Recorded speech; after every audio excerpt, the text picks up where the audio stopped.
हमारा जो next topic आता है वो आता है सरफेस एरिया एंड वॉल्यूम। ये हमने क्लास 9th के अंदर भी सीखा था और अब क्लास 10th के अंदर भी सीखेंगे। अब यहाँ पे 9th और 10th के अंदर कोई भी चेंज नहीं है, सभी सेम फॉर्मूले, सेम आइडेंटिटी है, सेम फिगर्स हैं। बस यहाँ पे क्या होता है कि आपके मिक्स क्वेश्चंस आ जाते हैं स्टार्टिंग से ही।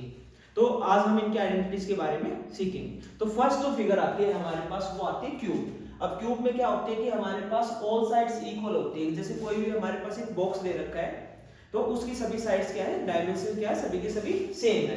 तो अगर मुझे इसका टोटल सरफेस एरिया निकालना हो, यानी कि मुझे हर एक बॉक्स पे, मान लीजिए कि हम पेंट की बात कर रहे हैं कि मुझे एक बॉक्स है, मेरे पास कोई भी क्यूबिकल बॉक्स है और उस पे पेंट करना है, तो उस पे हर एक साइड पे पेंट करोगे आप, तो यहाँ पे हमारे पास कितने स्क्वायर्स बन रहे हैं। अगर बेस का देखोगे, अपर का देखोगे, तो हमारे पास चारों साइड्स का देखोगे तो टोटल 6 स्क्वायर्स बन रहे हैं। और स्क्वायर का एरिया क्या होता है हमारे पास, साइड इनटू साइड। तो यहाँ पे टोटल सरफेस एरिया क्या हो जाएगा हमारे पास, 6a स्क्वायर, यानी कि 6 साइड स्क्वायर हो जाएगा हमारे पास। ऐसे ही अगर मैं यहाँ पे लिटरल सरफेस एरिया की बात कर रहा हूँ, अब लिटरल का मतलब क्या हो गया कि हम यहाँ पे ना तो फ्लोर को काउंट करेंगे और ना ही सीलिंग को काउंट करेंगे। हम इस क्लासरूम की बात कर लेते हैं कि ये हमारे पास एक क्यूबिकल है, तो इसमें सिर्फ हमें वॉल पे पेंट करना है, तो ये क्या आ जाएगा, लिटरल सरफेस एरिया आ जाएगा हमारे पास।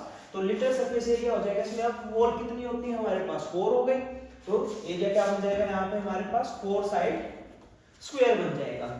ऐसे ही अगर मैं यहाँ पे वॉल्यूम की बात करता हूँ कि वॉल्यूम क्या होगी, अब अगर इस रूम के अंदर की एयर की बात करेंगे, इसके अंदर एयर कितनी हो सकती है, तो वो क्या हो जाएगी, इसकी वॉल्यूम हो जाएगी हमारे पास। तो वॉल्यूम हो जाती है हमारे पास यहाँ पे साइड क्यूब, यानी कि आप साइड इंटू साइड कर दोगे तो हमारे पास इसकी वॉल्यूम निकल के आ जाएगी। ऐसे ही जो नेक्स्ट फिगर आती है हमारे पास वो आती है क्यूबॉइड।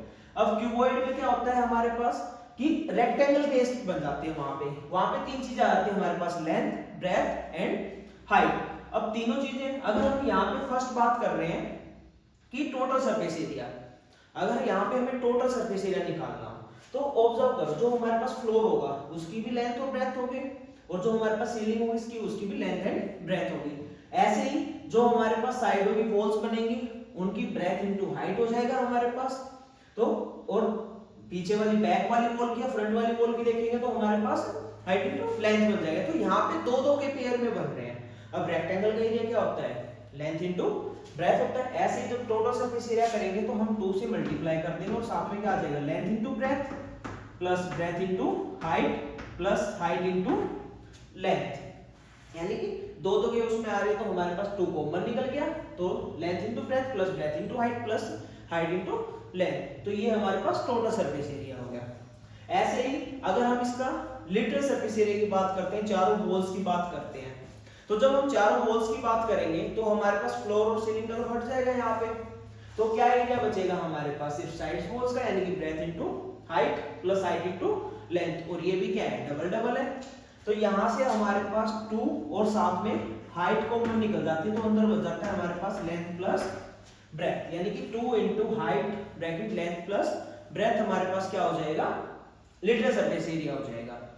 ऐसे ही अगर हम किसी भी क्यूबॉइड बॉक्स की अगर वॉल्यूम की बात करते हैं तो हमारे पास तीनों जो डायमेंशन दी होगी वो तीनों की तीनों क्या हो जाएंगे, आपस में मल्टीप्लाई हो जाएंगे, यानी कि length into breadth into height हो जाएगा। अब जो नेक्स्ट फिगर आती है हमारे पास वो सिलेंड्रिकल शेप आती है। सिलेंड्रिकल शेप में क्या होते हैं हमारे पास, जो अपर और बेस दोनों की रेडियस क्या होती है, इक्वल होती है। अगर ये r है तो ये भी क्या रहेगी हमारे पास, r ही होगी रेडियस, और यहां से हमारे पास ये हाइट हो जाती है। अब सिलेंड्रिकल के अंदर जब हम बात करते हैं तो यहाँ पे जब हम टोटल सरफेस एरिया की बात करेंगे तो टोटल सरफेस एरिया से पहले हम समझते हैं इसका कर्व सरफेस एरिया। अब यहाँ पे हमने लिटरल क्यों नहीं बोला है, क्योंकि यहाँ पे साइड्स की बात नहीं हो रही है, कर्व शेप की बात हो रही है, तो इसलिए यहाँ पे क्या हो गया, कर्व सरफेस एरिया हो गया हमारे पास।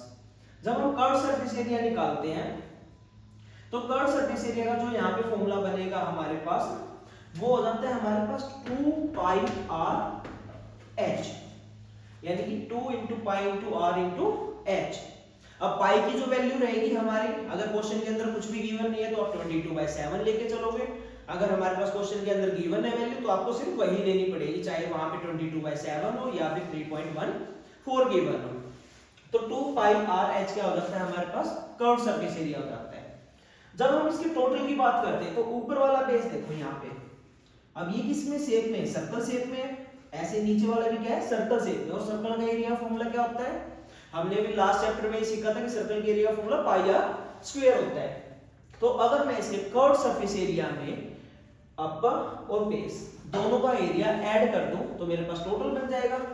तो यहां पे आ जाएगा total surface area 2 pi R H plus, अब ऊपर वाले का एरिया क्या होगा पाई आर स्क्वायर, नीचे वाले का भी पाई आर स्क्वायर होगा। तो यहाँ पे मैं डायरेक्ट क्या ऐड कर देता हूँ 2 पाई आर स्क्वायर ऐड कर देता हूँ। आप इसको ऐसे लिख सकते हो कि 2 पाई आर कॉमन निकल गया, ब्रैकेट के अंदर r प्लस h रह गया। तो मैं इसको अंदर में यहाँ लिख देता हूँ कि 2 pi r bracket r plus h। तो आप ऐसे भी लिख सकते हो इसको फॉर्मूले को, बट ये बना कैसे है वो इस वे में बना है, क्योंकि हमें पता होना चाहिए कि अगर कोई फॉर्मूला अगर हमें डायरेक्ट याद नहीं होता है, कोई लर्न नहीं होता है, स्किप हो जाता है, तो हमें उसको बनाना भी आना चाहिए। तो हम उसको ऐसे बना सकते हैं, ऐसे सोच सकते हैं, उसको रिलेट कर सकते हैं किसी भी चीज से। ऐसे ही अगर मुझे सिलेंड्रिकल है उसकी वॉल्यूम निकालनी है। अब मोस्टली क्या होता है घरों के अंदर हमारे पास पानी का टैंक तो होता है, वाटर टैंक। अब वाटर टैंक किस शेप में होता है, सिलेंड्रिकल शेप में होता है। अब मुझे अगर उसमें निकालना हो कि उसमें कितना पानी आ सकता है, तो वो क्या हो जाएगी उसकी वॉल्यूम हो जाएगी। तो उसकी जो वॉल्यूम निकालते हैं तो यहाँ पे वॉल्यूम का फॉर्मूला हो जाता है हमारे पास पाई आर स्क्वायर एच हो जाता है हमारे पास वॉल्यूम का फॉर्मूला, यानी कि वॉल्यूम ऑफ सिलेंडर क्या हो जाएगी पाई आर स्क्वायर एच। ऐसे ही नेक्स्ट फिगर जो आती है हमारे पास वो आती है कोन। अब कोन में क्या होती है हमारे पास हाइट हो जाती है, बेस में क्या बनता है एक सर्कल बनता है तो उसकी रेडियस हो जाती है, और यहाँ पे एक एल देखने को मिलता है। अब एल का मतलब यहाँ पे लेंथ से नहीं है बिल्कुल भी, ये क्या है हमारे पास एक टेढ़ी लेटी हुई साइड है, तो जिसका मतलब क्या होगा स्लांट हाइट होगी हमारे पास। तो यहाँ पे हमारे पास जो कर्व सरफेस एरिया बनेगा, सबसे पहले हम कर्व की बात इसलिए कर रहे हैं क्योंकि टोटल भी उसी से मिलके बन जाएगा हमारे पास। नेक्स्ट तो पहले कर्व को सीखते हैं। तो कर्व सरफेस एरिया बन जाता है हमारे पास यहाँ पे पाई आर एन, यानी कि पाई क्या हो गया 22/7, रेडियस जो हमारे पास गिवन होगी, एल क्या हो जाएगी हमारे पास स्लांट हाइट हो जाएगी। ऐसे ही जब हम इसका टोटल निकालते हैं तो नीचे क्या बन रहा है हमारे पास एक सर्कुलर बेस बन रहा है। तो सर्कुलर बेस का क्या होता है हमारे पास पाई आर स्क्वायर। तो यहाँ पे हम क्या कर देंगे कर्व सरफेस एरिया के अंदर पाई आर स्क्वायर को ऐड कर देंगे। अगर आप पाई आर कॉमन निकाल देते हो तो अंदर क्या बच जाता है pi r bracket L plus R बच जाएगा वहां पे, तो और ज्यादा सिंपल हो जाएगा। ऐसे ही अगर मैं यहाँ पे वॉल्यूम की बात करता हूँ तो वॉल्यूम जो होती है हमारे पास, जो सिलेंडर का फॉर्मूला होता है पाई आर स्क्वायर एच, इसकी 1/3 होती है हमारे पास इसकी volume, 1/3 pi r square h. तो ये मेरे पास क्या हो जाती है इसकी वॉल्यूम हो जाती है। अब यहाँ पे एक नई चीज एक और आती है कि बाई चांस अगर हमारे पास हाइट गिवन है और स्लांट हाइट नहीं दे रखी है तो हम निकालेंगे कैसे, तो वो आप निकाल सकते हो पाइथागोरस थ्योरम से। अब पाइथागोरस थ्योरम में क्या रिलेशन होता है, hypotenuse square equal to perpendicular square plus base square. तो यहाँ पे ऐसे ही L इक्वल टू क्या हो जाएगा अंडर द रूट हमारे पास हाइट का स्क्वायर और प्लस आर का स्क्वायर। अगर हमारे पास स्लांट हाइट और रेडियस गिवन है तो आप हाइट भी निकाल सकते हो, ऐसे ही अगर स्लांट हाइट और हाइट गिवन है तो आप रेडियस भी निकाल सकते हो इसके थ्रू। तो ये हमारे पास निकल के आ जाएगी स्लांट हाइट। अब इसके बाद नेक्स्ट आता है हमारे पास स्फीयर। अब स्फीयर क्या होगा, कोई भी एक गोलाकार फिगर, अगर कोई भी एक गोला हो गया, बॉल हो गई, तो वो क्या हो जाता है हमारे पास स्फीयर हो जाते हैं। स्फीयर का सिर्फ हमारे पास टोटल सरफेस एरिया होता है, इसका कोई भी कर्व सरफेस एरिया नहीं होता, क्योंकि अब ऐसा तो नहीं है कि अगर आप किसी बॉल को पेंट कर रहे हो तो उसको हाफ को ही पेंट करोगे तो कंप्लीट को ही करोगे, तो उसका हाफ डिसाइड कैसे करोगे वहां पे। तो इसलिए हम यहाँ पे टोटल सरफेस एरिया की ही बात करते हैं। तो टोटल सरफेस एरिया जो बनता है यहाँ पे वो बनता है हमारे पास 4 पाई आर स्क्वायर। और सेकंड आ जाती है इसकी वॉल्यूम। अगर आपके पास कोई भी एक बॉल है उसके अंदर अगर आपको हवा फील करनी है तो कितनी हवा उसके अंदर आ सकती है, तो वो क्या हो जाएगी इसकी वॉल्यूम हो जाएगी। तो वॉल्यूम का फॉर्मूला जो हो जाएगा हमारे पास 4/3 पाई आर क्यूब। तो ये हमारे पास वॉल्यूम का फॉर्मूला हो जाता है। अब जो नेक्स्ट आता है हमारे पास, अगर मैं उसी बॉल को बीच में से कट कर दूं तो मेरे पास क्या बन जाएगा, हेमीस्फीयर बन जाएगा। तो हेमीस्फीयर में अब हमारे पास तीनों चीजें आ जाती हैं।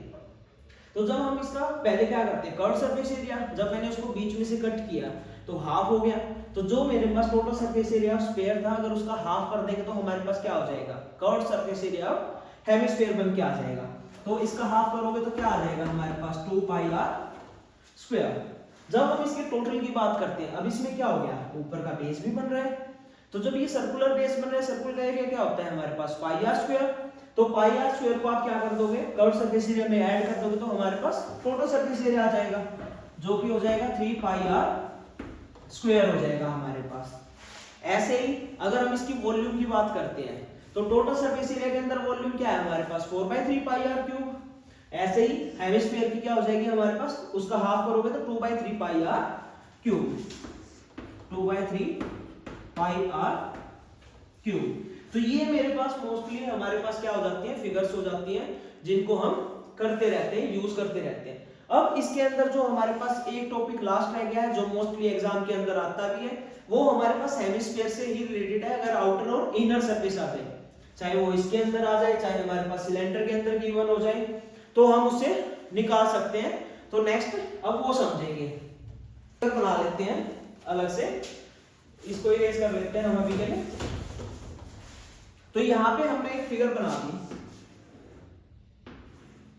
और इसी की क्या दे दी हमने, थोड़ी सी थिकनेस दे दी, तो थिकनेस बन गई हमारे पास। अब यहाँ पे क्या हुआ, हमारे पास दो रेडियस बन के आई। अगर मैं यहां से अंदर वाले की बात करता हूं तो उसको मैंने आर दे दिया, और अगर यहां से हम बड़े वाले की बात करते हैं तो उसको कैपिटल आर दे देते हैं, यानी कि इनर और आउटर रेडियस की बात कर रहे हैं। अगर आपको यहाँ पे आउटर एरिया निकालना है, यानी कि आउटर कर्व सरफेस एरिया निकालना है या टोटल निकालना है, तो वहां पे कैपिटल आर का यूज होगा। अगर आप इनर का निकाल रहे हो तो इनर वाले रेडियस का यूज कर लोगे, ये तो काफी इजी है। बट जो यहाँ पे मेन क्वेश्चन आता है, अगर हमें उसकी थिकनेस का निकालना हो तो तब उसका एरिया कैसे निकालोगे, तो वहां पे जो फॉर्मूला लगेगा हमारे पास, वहां पे फॉर्मूला हो जाता है कर्व सरफेस एरिया यानी कि थिकनेस का जब निकालते हैं 2 पाई ब्रैकेट कैपिटल आर स्क्वायर यानी कि outer radius square minus inner radius square हो जाएगा हमारे पास। तो यहां से क्या आ जाएगा, उसका जो थिकनेस बनी हुई है उसका एरिया निकल के आ जाएगा कि वो कितना एरिया। ऐसे ही अगर उसकी वॉल्यूम निकालनी है तो वॉल्यूम का फॉर्मूला क्या हो जाएगा हमारे पास 2/3 यहाँ पे वॉल्यूम, तो वॉल्यूम हो जाएगी हमारे पास 2/3 इंटू पाई। अब देखो क्या होती है हमारे पास हेमिस्फीयर में पाई आर क्यूब होती है, तो यहाँ पे क्या हो जाएगा कि जो आउटर बनेगी हमारे पास यानी कि आउटर रेडियस है उसकी क्यूब कर दोगे और उसमें से क्या करोगे इनर रेडियस की क्यूब को सब्ट्रैक्ट कर दोगे, तो ये हमारे पास इसका फॉर्मूला बन जाता है। ये अगर हमारे पास आउटर और इनर कहीं पे भी दे रखी है तो आप वहां पे इनको ऐसे यूज कर सकते हो, तो जिससे हम इजीली उनको निकाल सकते हैं, उनके फॉर्मूले आइडेंटिटी वगैरह सारी चीजें निकल जाएंगी। तो इन्हीं फॉर्मूलों को यूज करते हुए हम आगे क्वेश्चन सोल्व करेंगे एक्सरसाइज के। सभी के सभी इजी हैं, कोई ऐसा नहीं है कि हमारे पास एक अलग से टॉपिक आया है। यहाँ पे जो पहले टॉपिक होता था आपकी बार वो कट चुका है, तो इसलिए वो टॉपिक हम नहीं कर रहे हैं। तो सारा का सारा जितना भी चल रहा है अभी तक हमारा टॉपिक 9th बेस पे ही चल रहा है यहाँ पे। तो एक तरीके से आपको ये हेल्पफुल हो जाता है और बोर्ड एग्जाम के लिए काफी मदद होता है कि आप एक साल पहले पढ़ के आ चुके हो, फिर इसको दोबारा से रिपीट में पढ़ रहे हो तो और ज्यादा अच्छे से हो जाता है। तो कहीं पे भी इसमें नंबर नहीं कटने चाहिए। अगर आपको इसमें चैप्टर में कोई भी डाउट आता है, कहीं पे भी कोई प्रॉब्लम आती है, तो आप मेरे पास कमेंट सेक्शन में डाल सकते हो या फिर आप इंस्टाग्राम पे DM कर सकते हो। Thank you.